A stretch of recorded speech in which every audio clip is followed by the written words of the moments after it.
Dobrý deň, volám sa Martin Mata a chcel by som dneska porozprávať o Panoptic Segmentation ako môj príspevok ku súboru videí ku predmetu základy hlbokého učenia. Každý asi poznáme Instant Segmentation, čo je obdobné detekcii objektov na obraze alebo vo videách, kedy sa robia bounding boxy, samozrejme tu sa robia segmentačné masky.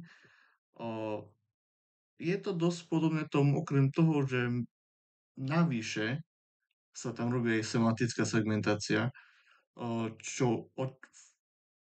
čom pointa je analýza, respektíve klasifikácia kontextuálnych alebo environmentálnych príznakov, tak by som zrozumel, prostredia proste.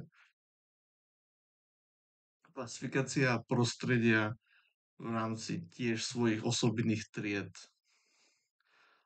Napríklad pri Panoply Segmentation, samozrejme, no, teda podľa toho, čo som hovoril, že tam je instant segmentation, že tam triedy inštancií, ktoré sa štandardne detekujú, robia sa segmentačné masky a každá jedna tá klasa, to je každý jeden objekt, ktorý je detekovaný predstavuje nejakú klasu a jednu inštanciu z nej. A pri semantic segmentation teda nie. To znamená, že napríklad máme video, ako sa auto prechádza cez mesto a keby sme tam chceli napríklad detekovať, že kde sú stromy, kde je zeleň, kde sú také kontextuálne informácie ohľadom prostredia, alebo napríklad, že aká je to cesta, že či je to prvá trieda, či je to taká terénna cesta. Na to je dobré využitie panoptickej segmentácie. Ako som teda už asi povedal, si je to jasné. Dobre mm, je to použiteľné primárne, v robotike, respektíve čo sa týka autonómnych aut. Má to ale aj iné využitia. Jedno zo zaujímavejších využití napríklad je augmentovaná realita, kedy sa tá semantická časť, semantic segmentation časť využije na o, rozšírenie prostredia z pohľadu o, videnia užívateľa, aby to bolo viac immersive. Že ak napríklad ja tu mám stôl, tak on by to označil, že našlo to nejaký office desk a on by to nejakým spôsobom to rozšírilo, lebo ono by to zistilo, že je to napríklad stav, teda, áno, to som ešte nerozprával, to je ďalšia vec. V tomto prípade tu sú dve množiny tried, to sú thing classes, čiže triedy veci, ktoré sa zabývajú inštanciami, čiže instant segmentation a staff classes. Čo sú teda všetky tie iné, tradične to môžu byť grass, road, pavement, alebo to teoreticky môžu byť aj ľudia. A ľudia ako inštancie nie sú pre nás zaujímaví a proste stačí vedieť, že tam sú ľudia, tak áno, aj to môže byť prípad. Nedávno bola prednáška na Tuke a rozprávali o terénnych autách, autonómnych vozidlách a ako viac menej to auto povedzme vidí a plánuje cestu svoju. A jedna časť tam bola, že ono to vykonáva pred sebou panoptickú segmentáciu. Deteguje to objekt, inštancie objektov, niektorých áno, ale samozrejme sa to aj pozerá na svoju cestu. Pozerá to na ten background, na ten kontext, že o akú cestu ide, či tam mať môže prejsť alebo nie. Čož je celkom zaujímavé.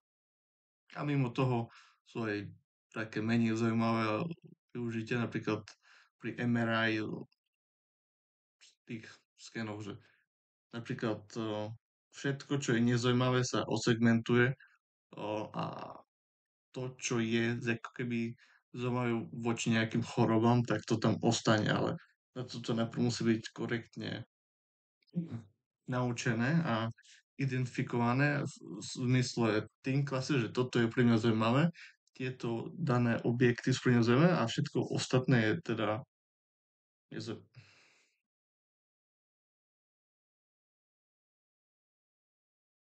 zle som to povedal, ale dúfam, že pointa zostala. Lebo to už znelo celkom iste ako iba od segmentovania tých inštancií, ale pointa tam jasne zostala.